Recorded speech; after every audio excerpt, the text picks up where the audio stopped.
This is one of the first examples of DM ever, which is 1235, which is quite a long time ago. It's a monk who is looking to raise money for a monk's hall, and he's going to acknowledge gifts by installing the donors' names in the centre of the sacred image. He's recognising donor needs in 1235. We can move on slightly. 1886, this is another Sophie exhibit. It's a letter from Thomas Bernardo raising money. This is an ad from 1910. Simple offer. Oh, forget these purple things. This is just what happens on some of the search engines when I'm going through the archives. Please don't forget the 9044 orphans and destitute children. But this is interesting. At the bottom, we worry about legacies now. In 1910, legacies have unfortunately fallen behind to the extent of £24,000. You know, it's the same market. We're still worried about those same things today. But shortly after 1910, we had a disruptor. And the disruptor was the First World War. And if you look at fundraising from the First World War, it's quite remarkable. This is an ad for the YMCA in 1916. As you can see, we've got a great coupon, we've got great calls to action. Don't leave it to others, others may leave it to you. But the amounts of money that people are asking for is what's amazing. Those in the middle rank of life who can afford, say, £20, give that sum and no less. That was the weekly wage of the Chief Inspector of Railways. In 1916. A skilled manual worker earns £2 a week. But look at the prompts, £1, 500, 1,000, 450, 75. They're really not frightened of asking for money. You know, so much of the fundraising that we do today is like minimising. You know, what's the minimum you'll give us? What they're doing here is asking what the maximum is. 1925, we move on a little bit, and they're starting to create products. We've got here the 2 and 6, the half-crown appeal. You'd have to be of a certain age and come from the UK, really, to understand that. But half a crown was worth about 12.5 pence, which is 14 cents in the euro or 20 US cents.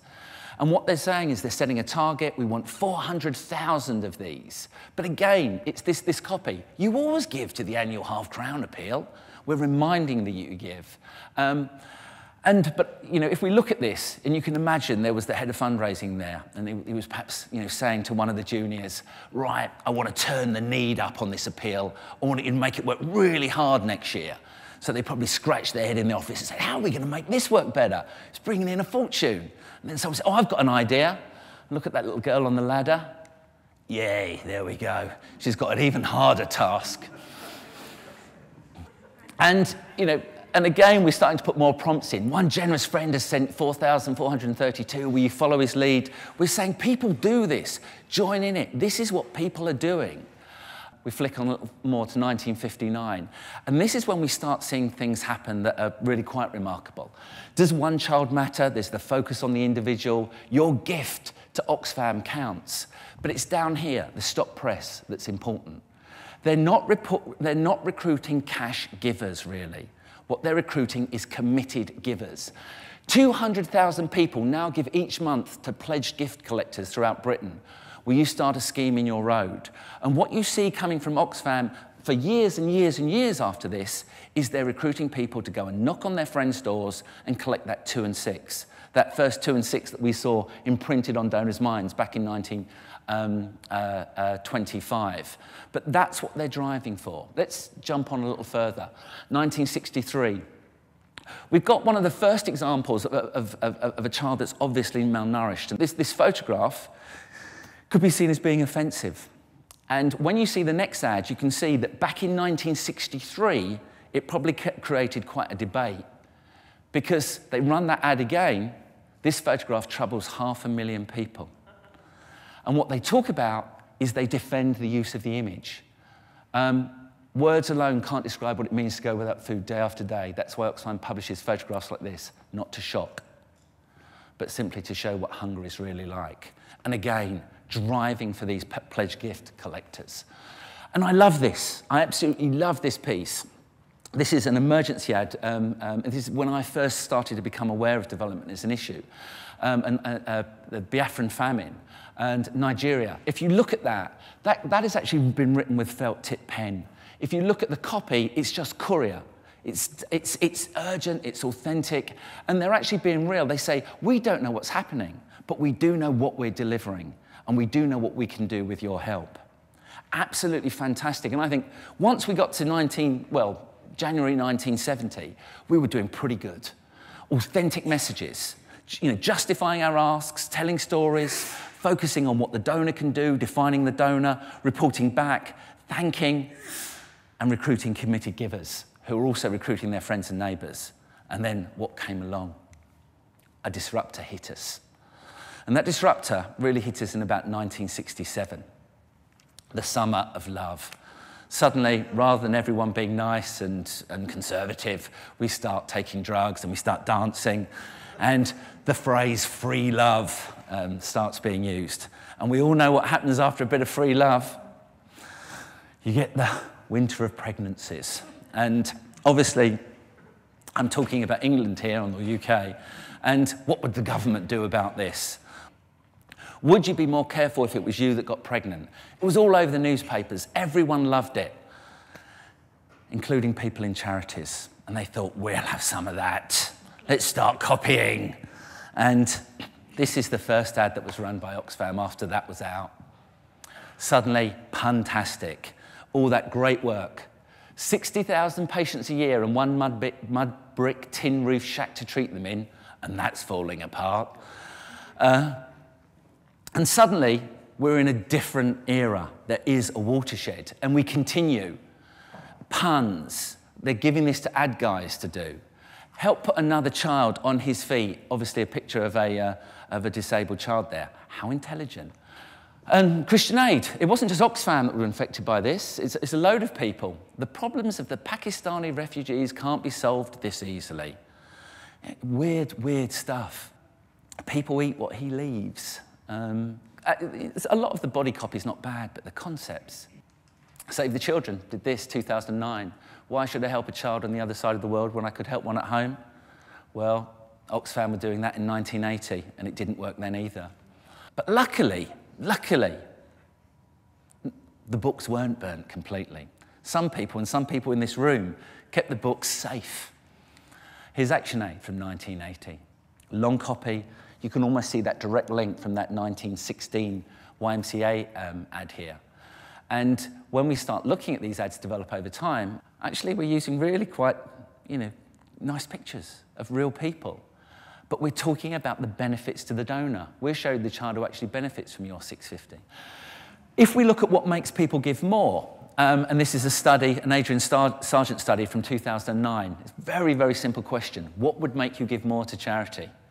And we look down here, able to determine the impact of my gifts and knowing less money was spent on admin. If we show people their money is used well and we show them the results and the impact it has, then we're going to be successful. Here, for example, is a feedback appeal done by Action Aid, where we write to donors and we don't say, give us money. We say, you know that money you gave us last year? This is what we did with it. We get a 24% response rate. It's not bad for a warm appeal. And all we've done is said, this is how your money's been used, give again. And the thing that we also have to look at now is digital integration. Because when we send out mail packs, a lot of people, yes, will respond with the BRE and the donation form. But what we're finding is more and more people are giving to the website. And back in 2008, we were finding about 17, 18, 19% of people were giving their gifts via the website. Now, if you manage it properly, it can be up to almost half of people. But you have to make sure you're optimizing search, and you have to make sure that you've got a decent landing page. Loads of your donors are online. The largest group of people now going and signing up to things like Facebook are the sort of over 50s. And it's looking at ways that you can incentivize email collection. This is a bus pass cover for Marie Curie. And if you get somebody to sign up and give you your email address, you can offer them this as a thanks. Because by giving people thanks, we're basically giving them the reward that we're looking for. And on that little point, I'm now going to hand over to Damien to talk a little bit more about thanking donors in detail. Thank you, Mark. Good morning. We know from research that if donors are thanked personally and properly within 48 hours of making their first gift, they're 4 times as likely to make another donation to the charity. And there's other research that shows that if people are thanked properly, not only will they be more generous to you, but they'll be more generous to other charities and to other people generally. You all know this. You all know thanking is good, and we all do that really well, don't we? Well, no, we don't. When we've tested this in Ireland, only 50% of the charities who we donated to actually managed to respond personally and promptly within 48 hours. And almost 1 in 5 failed to acknowledge the gift ever. I have a 3-year-old son. It's his birthday tomorrow. He's 3 tomorrow. And he's learning the fundamentals of saying please and thank you. I have a better chance of getting him to say thank you when I give him a bar of chocolate than I do of getting a thank you from a charity when I make a gift. When you're comparing your quality to the response of a 3-year-old who's just grasping please and thank you, you've got a problem. And I think that's something we need to look at and address very quickly. And this isn't what counts as a thank you. I've removed the name of the organization because I don't want to embarrass them. But I made a donation to this organization, an organization I like and give to. And this is what I got back on Friday. This is not a thank you. It's not even personal, even though it says thank you in the subject line. This is how a computer talks. And I don't like being talked to by a computer, and I don't think other donors would like to be talked to by a computer anyway. So we've got a bit of a problem. Oops. And I wonder, given our inability to grasp basic manners, is this now the most important book in fundraising? I suppose what I'm calling for really here, looking forward, having seen Mark look back, is just a return to good old-fashioned good manners. And I think, there's 3 things that a thank you letter needs to do, or a thank you needs to do. It's not that complicated. It needs to arrive promptly, which we've mentioned. It needs to make your donor feel really special. And I think making your donors feel special is really important. And the other thing it needs to do, as Mark has said, is show the impact of your gift. But there's more to manners than simply saying please and thank you. And I think, particularly in these difficult economic times, and coming from Ireland, you might know that they're really particularly difficult economic times at the moment. I think it's important that we're considerate of each other. And this is something the Irish Hospice Foundation have done when they're doing their direct debit monthly giving upgrades. Not only do they say, this is the work we're doing, would you increase your monthly gift? They also say, with recent cutbacks, the pressure on all our programs, including children's hospice home care, is even greater than usual. So your continued monthly donation means more to us than ever. However, because of the current economic uncertainties, we appreciate that you may need to rethink your support for the Irish Hospice Foundation. They're going straight to the donors and saying, listen, we care about you and you clearly care about us, but we understand times are tough. If you want to take a break, 3-month gift holiday, reduce your direct debit, or cancel your gift completely, we understand. Risky strategy, I think, some people would think.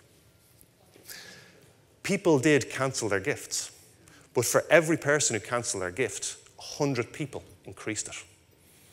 And I think the donor relationship that you're building there by being honest and open and trustful, I think is really, really powerful. It's good manners not to talk about yourself the whole time.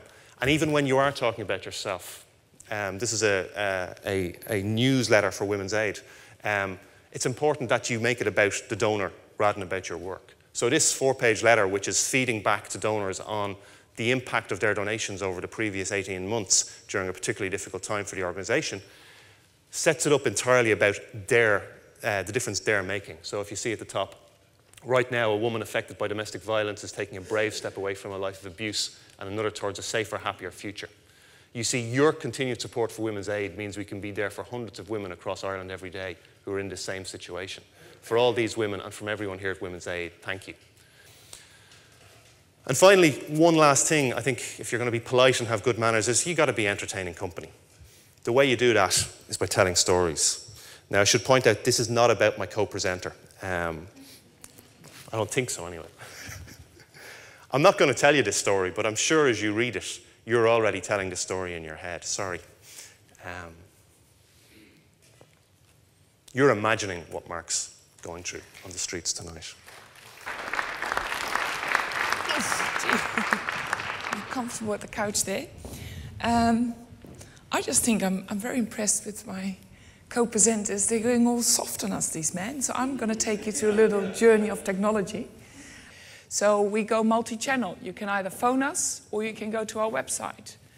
And just to give you a bit of idea, at the moment 60% of the respondents to this TV ad is going to our website, and they come to this page. Mark already referred to it. It's very easy to fill out form. You can either say, again, you can't read Dutch anyway, so I'll translate it. It says either one-off donation or ongoing. 80% of the people choose for an ongoing commitment with a direct debit. And you push the button, and glad to say you go straight away to a thank you process. You see a little video clip of where your money is going, fully automated. Again, we've taken a lot of the old direct marketing ideas from the hard copy letters into our online environment. So we have a newsletter. If you come out of that, you go into a personalized environment. So I get this newsletter in my mailbox. I click on it because I love horses. And all this is customized for me. And again, the prompt amounts are linked to my giving history. So all I have to do is, yes, I'll help those horses now with a gift. So this is 2 clicks on a button, and I've donated to a campaign. Again, referring to results that Mark was showing. At the moment, 35% of our donation for a campaign comes through online. Another thing that we do is try to involve our donors. Of course, we say thank you, but there's an ongoing process how we want to inform them and keep them engaged and address them and saying, you are important to our work. So what we do here is we like to upgrade and convert our one-off givers to regular givers. So we just keep it simple, and we make it personal and say, all we're asking you is, can you do a little bit extra for the animals? Because there's a lot of work to do. So we tested this to, again, some more copy, and this clearly outperformed. And you can see there's a little bit of manipulation with the green and the red. And that works, because 80% clicks on yes.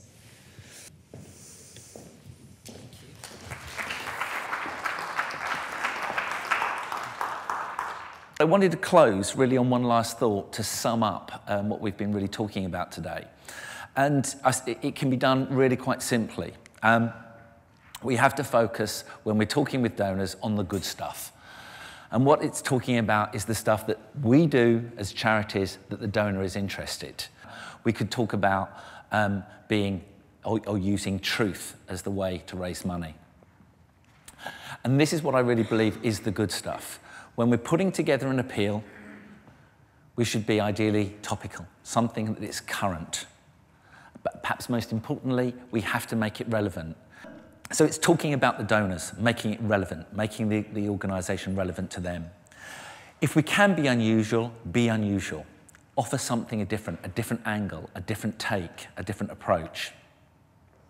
And one of those things that you will see throughout the presentation is tension. And finally, human interest. At the end of the day, it's what people want to read about. Can I thank Sandra this morning for helping out. And also Damon as well for helping out today. And thank you very much indeed for coming along. Thank you and goodbye.